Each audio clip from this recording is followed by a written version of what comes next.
আমরা শুনছি এখন নাকি রাষ্ট্রপতি পদত্যাগ করবেন।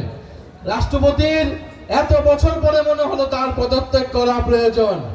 রাষ্ট্রপতি পদত্যাগ করবে না, হয়তো সরকারই রাষ্ট্রপতিকে সরিয়ে দেওয়ার পরিকল্পনা করছে। চিন্তা করে দেখুন, এই বিএনপি সরকার যারা বলে 2/3 আসন পেয়ে তারা সরকার গঠন করেছে, 5 মাসে তারা আওয়ামী লীগের রাষ্ট্রপতি পরিবর্তন করতে পারে নাই।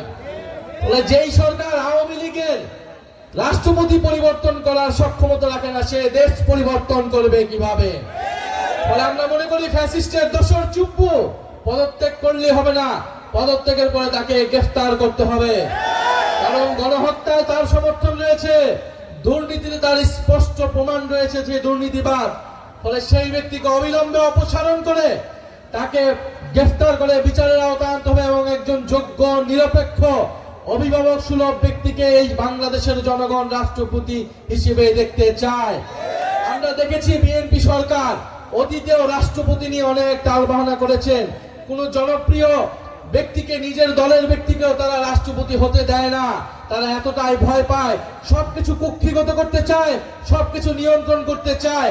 আমরা দেখব বিএনপি সরকার এবার কাকে রাষ্ট্রপতি নির্বাচন করে। কোন অযোগ্য লোককে রাষ্ট্রপতি যদি নির্বাচন করে, জনগণের এই সরকারের উপর তো কোনো আস্থা নেই, আরো সম্পূর্ণ রকমভাবে সকল আস্থা চলে যাবে।